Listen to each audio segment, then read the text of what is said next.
स्वागत है आप सभी का आपकी अपनी क्लासेस कन्फर्म क्लासेस में। नमस्कार, मैं हूं कन्फर्म क्लासेस से प्रिंस दुबे और आज आपके बीच लेके आया हूं अनुपात की चौथी क्लास। दोस्तों, इसके पहले हमने 3 क्लास की हैं और उन क्लासों में हमने टाइप वाइज क्वेश्चन को देखा है। जो भी एग्जाम के लिए बहुत ही इंपॉर्टेंट टाइप थे वो मैंने आपको उन 3 क्लास में कराए और उसी क्रम में मैं आज फिर से अनुपात की एक बेहतरीन क्लास लेके आया हूं। इसमें हम सीखेंगे आय व्यय वाले जो अनुपात से रिलेटिव क्वेश्चन होते हैं और कई बार हमारे एग्जाम का पार्ट बनते हैं। तो चलिए फिर आज देखते हैं उस टाइप के क्वेश्चन और ये रहा आज का हमारा पहला क्वेश्चन। राम और श्याम की आय में 3:2 का अनुपात है। यदि उनके व्यय में 2:1 का अनुपात है, यदि प्रत्येक 4000 की बचत करते हैं तो राम की आय कितनी है। दोस्तों, आपको ये आय व्यय दो लोगों के बारे में आय बताता है, उसके बाद व्यय बताता है और फिर बचत की बात करता है। फिर चाहे वो आपसे आय पूछे व्यय पूछे कुछ भी पूछ सकता है। तो मैं आपको ये वाला क्वेश्चन 2 टाइप से सिखाने जा रहा हूँ। आपको कुछ बातें नोटिस करनी है। वैसे तो एक ही तरीका भी हो सकता है, लेकिन क्या है कि जब हम देखते ही क्वेश्चन को कर सकते हैं तो कई बार ये 1-1, 2-2, 5-5 सेकंड जो हम बचाना सीखते हैं वो एग्जाम में कई बार बहुत कारगर सिद्ध होते हैं। तो आज आप देख रहे हैं कि एग्जाम का लेवल क्या हो रहा है, टाइम भी कम रहता है। अगर हम बात करें एसएससी जीडी कांस्टेबल की तो आपको मालूम ही होगा कि 60 मिनट में आपको 80 क्वेश्चन करने हैं, जिसमें से 40 क्वेश्चन मैथ और रीजनिंग के हैं, यानी 20 मैथ के क्वेश्चन हैं और 20 रीजनिंग के। अब इस स्थिति में अगर आपको एक स्मार्ट प्रोसेस नहीं आती है, आप सिर्फ एक मेथड के भरोसे रहते हैं, तो कई बार ऐसा हो सकता है कि किसी बच्चे ने उसे 5-7 सेकंड में या 10 सेकंड में कर दिया और आपने 1-1.5 मिनट ले लिया, तो कहीं ना कहीं आप उससे पीछे रहने वाले हैं। तो इसीलिए अगर क्वेश्चन आसान है तो और आसान तरीके से होता है तो हमें वह सीख लेना चाहिए, ठीक है ना। तो मैं आपको आज ये आय व्यय और बचत वाला क्वेश्चन सिखाने जा रहा हूं और बस आपको 2 बातें याद रखनी है इसमें कि इसमें आप देखो, यदि प्रत्येक 4000 की बचत करता है, यानी जैसे 2 कैंडिडेट हैं और दोनों ही समान बचत करते हैं, दोनों ही समान बचत करते हैं, तब बिल्कुल कुछ भी नहीं करना है, देखते ही आंसर आएगा। बस अभी आपको सीखना है। कौन कौन है भाई? यहाँ राम है और श्याम है। हमें इनकी आय का अनुपात दे रखा है, आय का अनुपात दे रखा है, कितना है? तो हम कहेंगे सर आय का अनुपात दिया है 3:2, ठीक है ना। चलिए, फिर हमें व्यय का अनुपात दिया है, व्यय का अनुपात दिया है और कितना दिया है व्यय का अनुपात?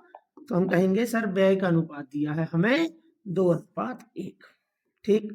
अब कैसे करना है? अब आपको सबसे पहले चेक करना है क्या प्रत्येक ने समान बचत की है। प्रत्येक 4000 रुपए की बचत करता है, प्रत्येक जानते ही होंगे, प्रत्येक मतलब हर एक। राम ने भी 4000 रुपए बचाए हैं और श्याम ने भी 4000 रुपए बचाए हैं। अगर इन लोगों की बचत समान है तब आपको सिर्फ ये देखना है कि इनके आपस का जो अंतर है, ये जो अंतर है वह समान होना चाहिए। कितने का अंतर है? 1 का। यह कितने का अंतर है? 1 का। क्या यह अंतर समान है? जी हाँ, समान है। अगर समान नहीं हुआ सर तो हम अंतर समान कर लेंगे। इसके पहले की क्लास में भी हमने अंतर को समान करना सीखा है ना? जी सर, सीखा है। कब करना है ऐसा?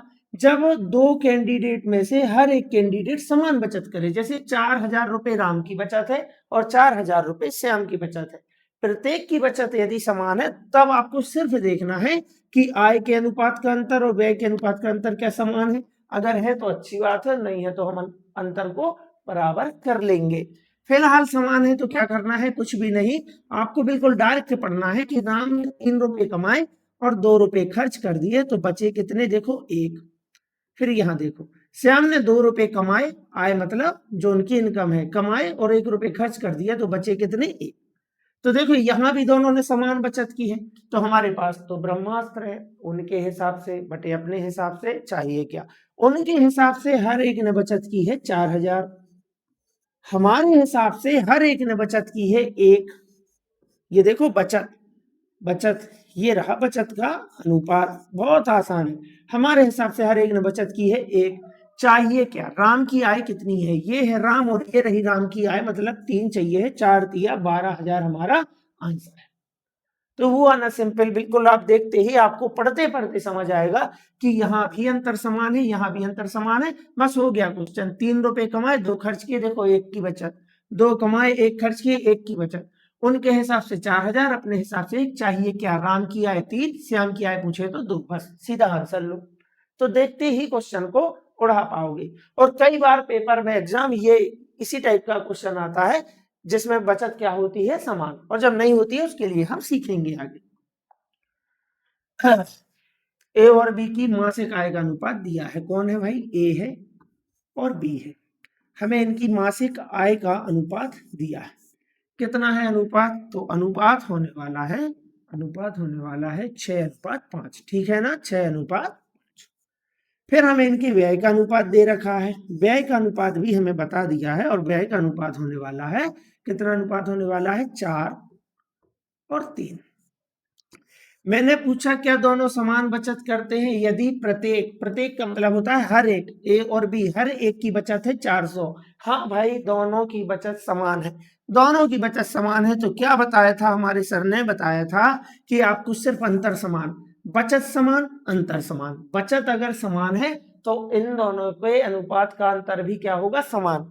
आय के अनुपात का अंतर कितना है, बोले 1, यहाँ भी अंतर कितना होना चाहिए, 1, ये समान ही होना चाहिए, और यही हमारा आज का कॉन्सेप्ट है। और बस अगर ये समान है तो हम देखते ही क्वेश्चन को बताएंगे कि ए 6 रुपए कमाता है, 4 रुपए व्यय यानी खर्च करता है, तो बचाए कितने, 2। ये देखो दोस्तों हमारी बचत हो गई। आप यहाँ भी पता कर सकते हैं, 5 रुपए भी कमाता है, 3 रुपए खर्च करता है, तो कितने की बचत हुई, 2। तो ये देखो यहाँ पे बचत समान है ना, बचत समान है कि नहीं, हाँ सर बचत समान ही है। उनके हिसाब से कितने की बचत है, 4। हम उनके हिसाब से कितने की बचत है, 400 की। हमारे हिसाब से हर एक की बचत कितनी है, 2। आप चाहे तो इसे काट भी सकते थे। चाहिए क्या, तो उनकी मासिक आय की राशि ज्ञात कीजिए, उनकी उनकी उनकी मतलब दोनों की। ये 6 रुपए कमाता है, ये 5 रुपए कमाता है, दोनों की कमाई हुई 11, यानी 11 की वैल्यू चाहिए। 2 एकम 2, 2 दूनी 4, 2 जीरो का 2 जीरो, यहाँ 11 दूनी 22, ऑप्शन नंबर डी 2200 हमारा आंसर होगा। तो इस तरीके से 6 रुपए उसने कमाए, 4 उसने खर्च किए, बचा कितना, 2। ये आपको अनुपात लिख लेना है, ये आपकी बचत का अनुपात होगा। और हाँ याद रखना कि आप इसे काटना मत, काटना आपको यहीं पे है, ठीक है ना। चलिए, ए तथा बी की आय का अनुपात 2:3 है, उनके व्यय का अनुपात 1:2 है, यदि उनमें से प्रत्येक, ये शब्द आपको नोटिस करना है, प्रत्येक की बचत, यानी अगर हर एक की बचत समान है, प्रत्येक मतलब हर एक की बचत है 24,000, मतलब ए भी 24,000 रुपए बचाता है, बी भी। तो क्या करना है, देखते ही आप बता पाओगे। ए और बी की आय का अनुपात दिया है 2:3, आय यानी कि इनकम, ठीक। दिया है उनके व्यय, व्यय का मतलब होता है खर्चा, व्यय का अनुपात दिया है 1:2। मैंने आपसे पूछा क्या उनकी बचत समान है, जी सर उनकी बचत समान है, तो सिर्फ हमें उनका आपस में अंतर चेक करना है। कितने का अंतर है, 1 का। यहाँ कितने का अंतर है, 1 का। अंतर समान है, जी सर समान है, कुछ भी नहीं करना है, बिल्कुल डायरेक्ट पढ़ना है। ए जो है 2 रुपए कमाता है, 1 रुपए खर्च करता है, तो बचा कितने लिए, 1। ये है उनकी बचत, ठीक। 3 रुपए कमाता है, 2 रुपए खर्च करता है, कितने रुपए बचा लिए, 1। तो ये देखो बचत का अनुपात आ गया ना। जिस अनुपात मतलब जो भी आया है आपको बस वही लिखा रहने देना है, यानी कि जैसे यहाँ 2 था तो 2 ही लिखा रहने देना है, क्योंकि हमने यहाँ से घटाया है, उसके बाद आपको काटना नहीं है, सीधा आंसर पे लिखना है। चलिए, तो उनके हिसाब से हर एक की बचत है 24,000, हमारे हिसाब से हर एक की बचत है 1, यानी आपको यहाँ लिखना है 1 गुणा, चाहिए क्या, क्या चाहिए है, ए की, ए की आय, यहाँ होगा ए की आय पूछ रहा है, यहाँ टाइपिंग थोड़ी सी मिस्टेक है। तो ए की आय कितनी है, 2, यानी आपको यहाँ 2 लिख देना है, 24 दूनी 48,000, ऑप्शन नंबर बी हमारा आंसर होगा, ठीक है ना। चलिए, उम्मीद करता हूं कि आप लोग अच्छे तरीके से सीख पा रहे होंगे।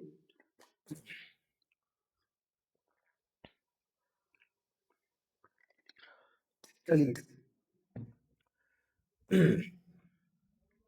ए और बी की आय का अनुपात दिया है हमें 9:7।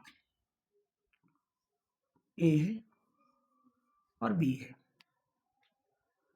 आय का अनुपात दिया है। कितना दिया है आय का अनुपात?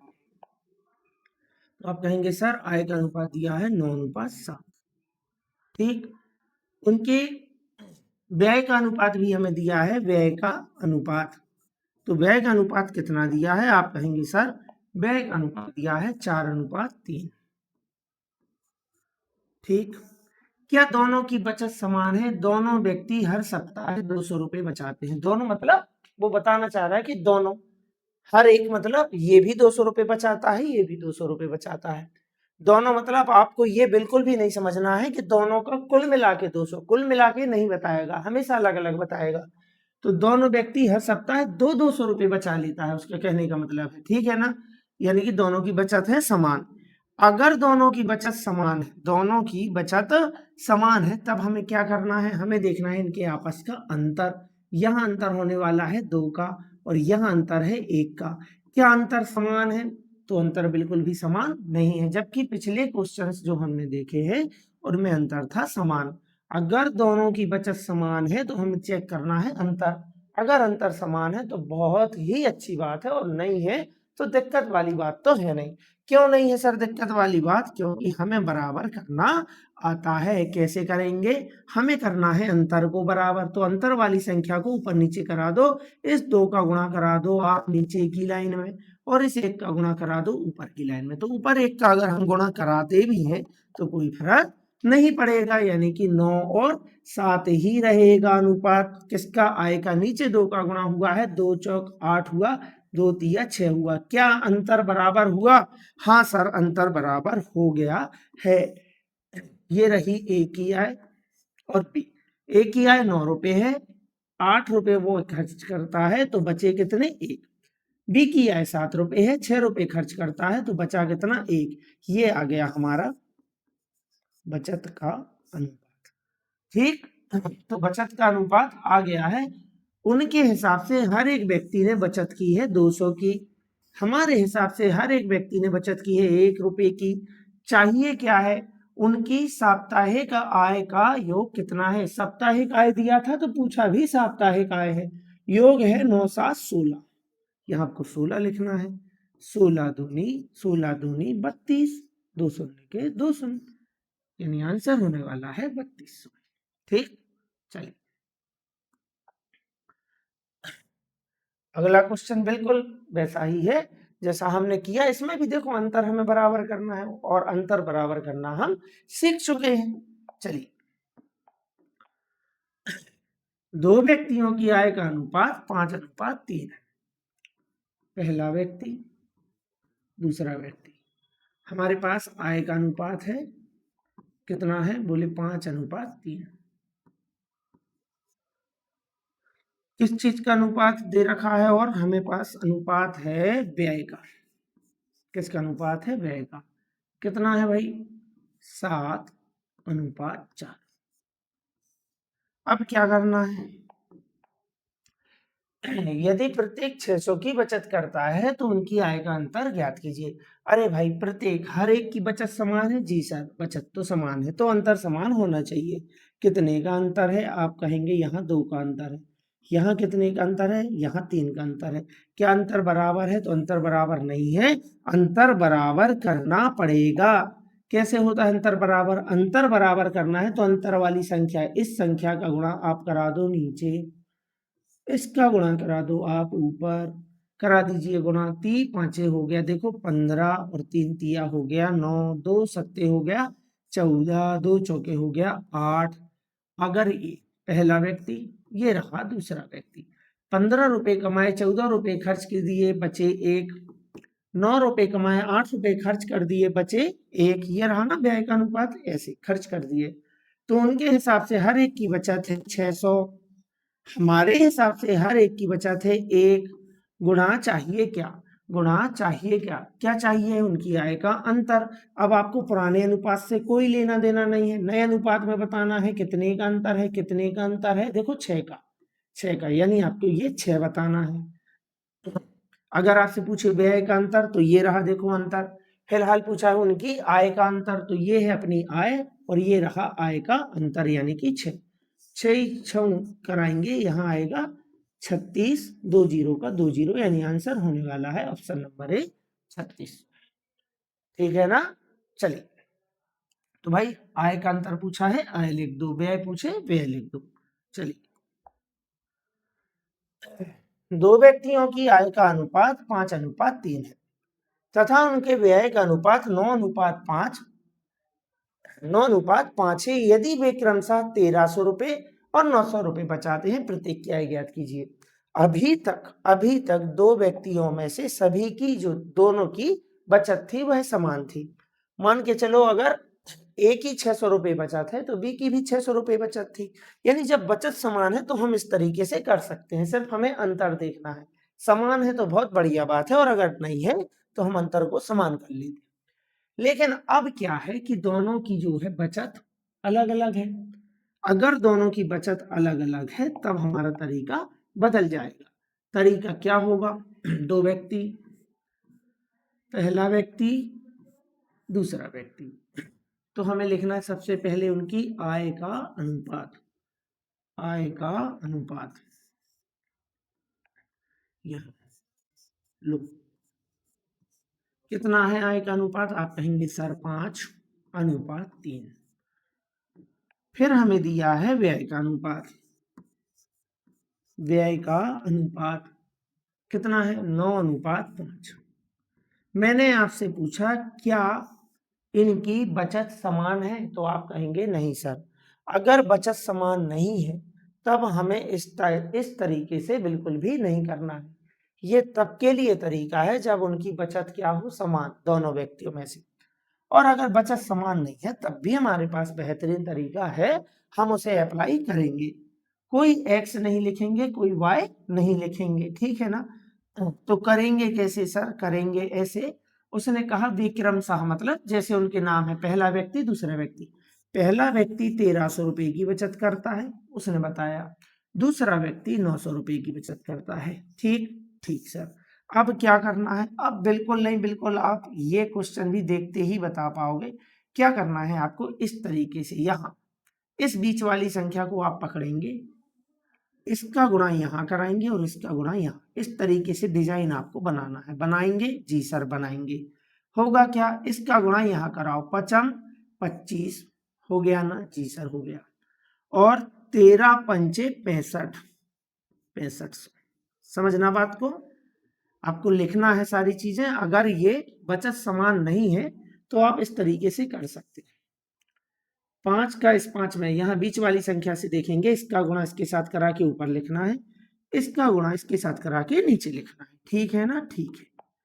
यही प्रोसेस ठीक हमें इसके सामने वाले के साथ करनी है। यहाँ बीच वाली संख्या को आप देखेंगे, 9 तिया 27 और 9 का इस 900 के साथ 9 इनाम 8100। ठीक है ना। अब आपको क्या करना है? इनका देखना है आपको अंतर। यहाँ कितने का अंतर है? तो आप कहेंगे सर 2 का अंतर है। यहाँ कितने का अंतर है? तो 65 और 6 71 और 10 यानी कि 1600 का अंतर है। कितने का अंतर है? 1600। तो ये जो दो अनुपात में आप देख रहे हैं, इस दो की वैल्यू ये 1600 है। बस इतना आपको पकड़ना है। उनके हिसाब से आपको लिखना है 1600, अपने हिसाब से आपको लिखना है 2 गुणा। चाहिए क्या? क्या पूछा है आपसे? आपसे पूछा है तो प्रत्येक की आय ज्ञात कीजिए, और अनुपात इसमें चेंज नहीं होते। प्रत्येक की आय मतलब पहले व्यक्ति की आय है 5, यानी आपको यहाँ लिख देना है 5। 2 एकम 2, 2 अट्ठे 16, 2 जीरो का 2 जीरो। एक बार आपको 5 की वैल्यू बतानी है और एक बार आपको 3 की वैल्यू बतानी है। 8 पंचे 40 यानी कि 4000, 8 तिया 24 यानी 2400, यानी ऑप्शन नंबर ए। ठीक। यानी कि अगर आप इसे अनुपात से करते ना तो आप एक्स लिखते और ये 900 वगैरह घटाते, जो भी करते, तो उसमें टाइम लगता। आप अगर ये वाली प्रोसेस समझ पा रहे हैं कि बीच वाली संख्या किस इसको पकड़ते हैं, तो इसके ठीक सामने इस तरीके से 2 तीर आपको चलाना है। 9 तिया 27, 9 इनाम 8100। ठीक प्रोसेस इसके सामने करना है। इस 5 का गुणा 5 के साथ 5 25 और 13 पंचे 6500। यहाँ जो अंतर है 1600 का और यहाँ जो आपने गुणा करा की संख्या लिखी है उनका अंतर, ये एक दूसरे की वैल्यू है, यानी 1600 का मान है 2। गुणा चाहिए क्या, आय का अनुपात ये है और ये दूसरे व्यक्ति की आय का अनुपात है, तो वहां से आपको आय निकाल लेना है। 25-27 पर आपको कोई वैल्यू नहीं निकालना है, जो अनुपात दिए हैं उस पर काम करना है। ठीक, इतनी बात आपको याद रखनी है। सर अगर किसी का व्यय पूछ लिया, जैसे मान के चलो, अरे तो भाई जैसे पहले व्यक्ति की आय कितनी है, निकल के आ गई 4000। 4000 रुपए में से 1300 रुपए वह बचा लेता है, इसका मतलब है कि 2700 रुपए खर्च कर देता है। तो खर्च आप यहाँ से निकाल पाओगे डायरेक्ट, यानी अनुपात से मत बोलना, आय निकाल लेना है, आय में से बचत निकाल दो तो खर्चा बचता है ना। 4000 में से 1300 रुपए बचा लिए तो खर्च कितने किए, 2700। ठीक है ना, यहां से सीधी आप खर्चा भी बता सकते हैं। चलो, ए और बी की आय का अनुपात हमें दिया है 3:2। एक बार और सीखेंगे, ए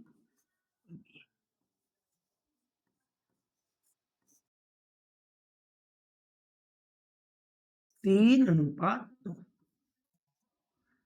ठीक, फिर हमें दिया है व्यय और व्यय का अनुपात है 4:3। ठीक, क्या इनकी बचत समान है, तो नहीं सर, इनकी बचत बिल्कुल भी समान नहीं है। पहला व्यक्ति बचत कर रहा है 2000 रुपए की और दूसरा व्यक्ति बचत कर रहा है 900 की।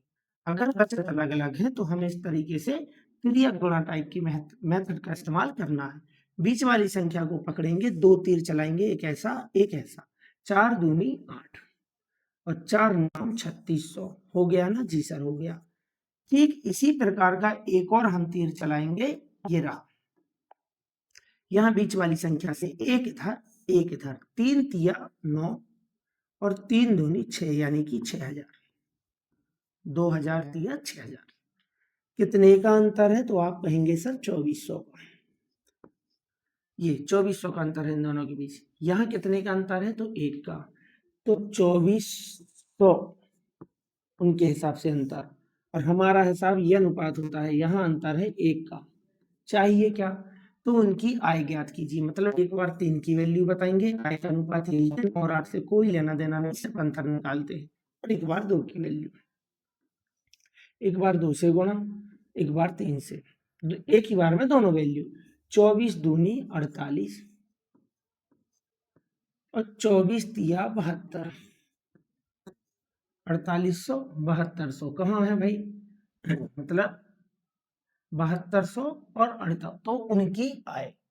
ठीक है ना, तो भाई पहले देखो 3 था इसलिए ये हमने पहले 2 लिख लिया, ऐसा बिल्कुल नहीं करना है। उनकी आय मतलब जैसे उनके नाम दिए थे क्रम से, उस तरीके से बताना है। तो पहले व्यक्ति की आय है 3 और बाद वाले की है 2। 24 तिया 7200 और 24 दूनी 48।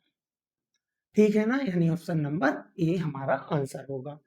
बचत अगर समान है तो बिल्कुल सीधे सीधे हो जाएगा, और अगर बचत समान नहीं है तो कहीं भी आपको कोई एक्स नहीं लिखना है, कोई वाई नहीं लिखना है। इस तरीके की मेथड का इस्तेमाल करना है। जैसे मान के चलो बचत समान है, तब भी आप इस मेथड का इस्तेमाल कर सकते हैं, लेकिन जब बिल्कुल देखते ही क्वेश्चन सॉल्व हो रहा है तो आपको इतना भी क्यों करना। वैसे ये मेथड भी बहुत अच्छी है, उस मेथड से तो अच्छी ही है जिसमें आप एक्स वाई लिखते हैं, पक्षांतर करते हैं और कई बार गलती भी कर देते हैं तो आपका आंसर नहीं आ पाता है। तो ठीक है ना, जैसे मान के चलो मैंने आपको ये बताया था पिछले क्वेश्चन में, वो आपसे पूछता है कि ए का व्यय ज्ञात कीजिए। तो देखो आपने आय तो निकाल ही ली है, ए की आय कितनी है 7200, यानी ए जो है 7200 रुपए कमाता है। और खर्चा आपको मालूम है, सॉरी बचत आपको मालूम है, ए की बचत कितनी है 2000। अब 7200 में से 2000 रुपए ए ने 2000 रुपए ए ने बचत कर ली, तो फिर भाई उसका खर्चा क्या है, तो आप कहेंगे 7200 में से 2000 तो बचा लिए, मतलब बाकी उसने कर दिए हैं खर्च। तो कितने 5200 रुपए उसने खर्च कर दिए, यानी आपको व्यय के अनुपात से व्यय नहीं निकालना है। ठीक है ना, हमेशा आय निकाल लेना है और अगर खर्चा पूछे तो इसमें से घटा देना है। जैसे बी की आय कितनी है, आप कहेंगे सर 4800। 4800 रुपए कमाए जिसमें से उसने 900 रुपए बचा लिए, 900 रुपए बचा लिए, मतलब कि सिर्फ 900 बचे हैं। 4800 कमाए, 900 बस बचे हैं, तो बाकी किधर गए? तो 4800 में से 900 गया, मतलब बचा कितना? 3900। तो 3900 रुपये उसकी क्या है? उसकी क्या है? उसका व्यय है, खर्चा है उसका। ठीक है ना? चलिए, तो ये रहा हमारा फिर अगला क्वेश्चन। और दोस्तों ये क्वेश्चन जो है आपका होमवर्क है, क्योंकि लगभग हमने एक ही टाइप के सारे क्वेश्चन किए हैं। तो मैं उम्मीद करता हूं कि आप अच्छे तरीके से समझ पाए होंगे और इसका आंसर मुझे कमेंट बॉक्स में बताएंगे। तो आज की क्लास हम यहीं समाप्त करते हैं और मिलते हैं किसी और अगली क्लास में। तब तक के लिए आप सभी का बहुत बहुत धन्यवाद।